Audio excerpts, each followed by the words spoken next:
All right, just jumping over to the L5 really quick. Obviously, it has lesser specs, I should say, than the L7. And it kind of shows already when you're just looking at the phone. It is a 4-inch display. It's a 4-inch display, True Color IPS, also with a WVGA display. So kind of in the hand, it feels a little bit more like the plasticky feel rather than the matted back of the L7. It is a lot smaller though, so you can grip it very well. Those 0.3 inches rather really make a difference here, and it's definitely a pocketable phone, something that'll fit in pretty much any pocket you have. And it gets only smaller from there, from the L3. That being said though, there are differences in the internals on the L5. A 1 gigahertz MediaTek single-core processor is powered by a PowerVR SGX 531 for graphics. Other than that, there's a 5 megapixel camera on the back instead, and the battery is brought down to 1700 milliamp hours. Nonetheless, it is a small, like I said, there seems to be a nice sturdiness to these phones, so you can really bounce this thing around and you're probably not going to have any problems. So that is the L5 II by LG. And finally, we have the Optimus L3 II.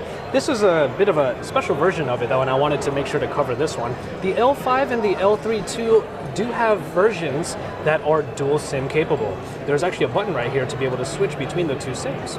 So we're just going to take a look here.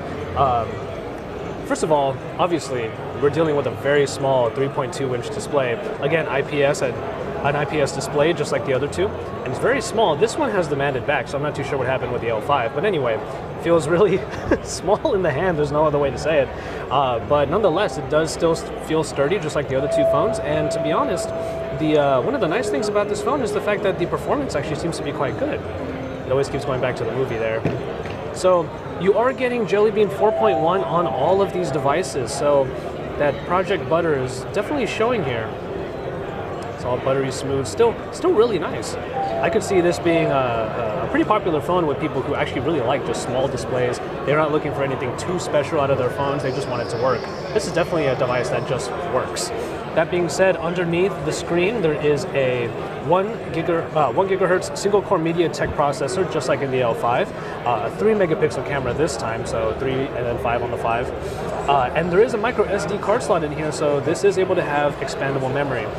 Those are some of the few specs that are available now. Of course, there's also a 1540 milliamp battery inside, so there is going to be quite a bit of life inside of this little this little guy right here. So that being said, these are the 3 L2 phones by LG. This is the L series. Very, very interesting to know that there are dual SIM capability inside of the L3 and the L5. So for those of you that look for that kind of functionality, LG has given you a couple of choices there. So thank you very much, everybody. This has been Joshua Vergara at Android Authority. We're coming to you live from the Mobile World Congress. It is our last day here, so we're trying to get as much done as we can. And stay tuned and subscribe to our channel for all of our following coverage.